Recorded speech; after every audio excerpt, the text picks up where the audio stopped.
আমি আর রাজশাহীতে যেতে চাই না, কিন্তু ম্যাডাম দেখছে আমাকে বিপদে ফেলে দিল। ওখানে গেলে তো পুরাতন কথা মনে হয়ে যাবে, নিজেকে সামলাতে পারবো না।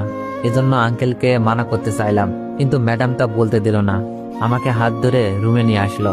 আমি বললাম, কি ব্যাপার, আমাকে রুমে আনলেন কেন? ম্যাডাম বলল, তুই রাজশাহীতে যাবি, এজন্য তোকে রুমে নিয়ে আসলাম। আমি বললাম, আমি রাজশাহী যাব না। ম্যাডাম বললেন, কেন? আমি বললাম, আমার পরীক্ষা আছে। ম্যাডাম বলল, ওইসব পরীক্ষা দিয়ে কি হবে, এমনি তো সব তোর।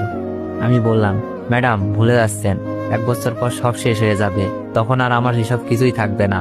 এসব আপনার আপনার না পড়লেও চলবে, কিন্তু আমার রেজাল্ট খারাপ হলে আমার ফিউচার নষ্ট হবে, তখন আমি কি করব? ম্যাডাম আমার কথা শুনে মন খারাপ করে ফেললো, কিন্তু একটু পরেই নিজেকে সামনে নিয়ে বলল, আব্বুকে কথা দিচ্ছি, প্লিজ না করিস না, এরপর থেকে আর এমন কাজ করব না।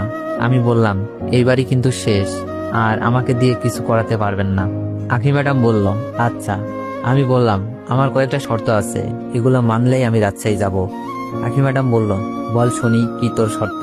আমি বললাম, 1, কোনো ঘোরাঘুরি চলবে না। দ্বিতীয়ত, যাব, ঝামেলা আমি কে সোজা চলে আসবো। মানতে পারবেন তো? আখি ম্যাডাম বলল, আচ্ছা মানলাম। বলে ম্যাডাম একটা হাসি দিল। সে কি হাসি, দেখলে মনের ভিতরে প্রেম জেগে ওঠে। সকালে রেডি হয়ে গাড়ি নিয়ে চললাম রাজশাহীতে। আমি ড্রাইভিং সিটে, গাড়ি তীর বেগে এগিয়ে চলছে ঢাকা রাজশাহী হাইওয়ে দিয়ে।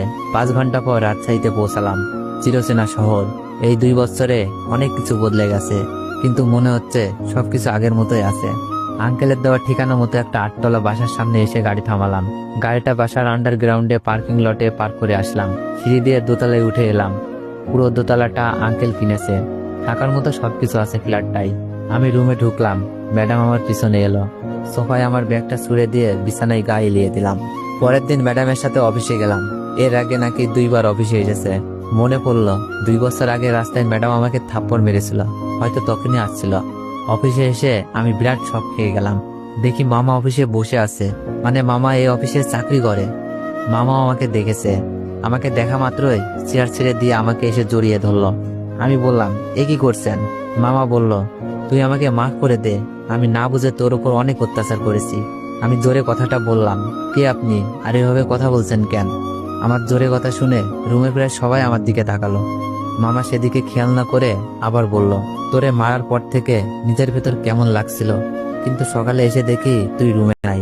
সেখানে পড়ে আছে আমার দেওয়া ফোন আর তোর দেওয়া চিঠি। এরপর তোকে আমি সারা শহর খুঁজেছি, কিন্তু কোথাও খুঁজে পাইনি। পরে তোর কলেজে খোঁজ নেই, সেখান থেকে জানতে পারি তোর সব সার্টিফিকেট তুলে নিয়ে কোথাও চলে গেছিস। এতদিন পর তোকে পেয়েছি, আজ আর তোকে ছাড়ছি না। আমি বললাম, দেখুন মিস্টার, আমি আপনাকে চিনি না। মামা বলল, বাবা অনিক, আমি জানি তুই আমার উপর রেগে আছিস, আমি তো না বুঝে তোর সাথে অন্যায় করেছি, প্লিজ মাফ করে দে। আখি ম্যাডাম এতক্ষণ দাঁড়িয়ে সবকিছু শুনছিল। কথার আগামাথা না বুঝে বলল, অফিসের ভেতরে কি হচ্ছে এসব? মামা বলল, ম্যাডাম, অনিক আমার বোনের ছেলে, 2 বছর আগে রাগ করে বাসা ছেড়ে চলে যায়। আজকে ওকে এতদিন পর দেখে নিজেকে আটকে রাখতে পারিনি, তাই ওর কাছে ছুটে এসেছি। আমি বললাম, ম্যাডাম, উনি যে সম্পর্কের কথা বলছে, সে সম্পর্ক আমার কাছে 2 বছর আগেই মরে গেছে, এখন আমার কাছে তারা সবাই মৃত। মামা বলল, অনিক, এটা তুই বলতে পারলি? আমি বললাম, 2 বছর আগের অনিক আর আজকের অনিকের মাঝে আকাশ পাতাল তফাৎ আছে। এখন আমি সব বলতে পারি। ম্যাডাম, আপনি অফিসে চাইলে থাকতে পারেন, কিন্তু আমার আর এখানে এক মুহূর্ত থাকা সম্ভব না। আমি চললাম বলে অফিস থেকে বের হয়ে আসলাম। তো গাইস, নেক্সট পার্টগুলো অনেক বেশি ইন্টারেস্টিং। তো যারা যারা দেখতে চান একটু বেশি বেশি কমেন্ট করুন, আর একটু বেশি বেশি কপি লিঙ্ক করে দেন।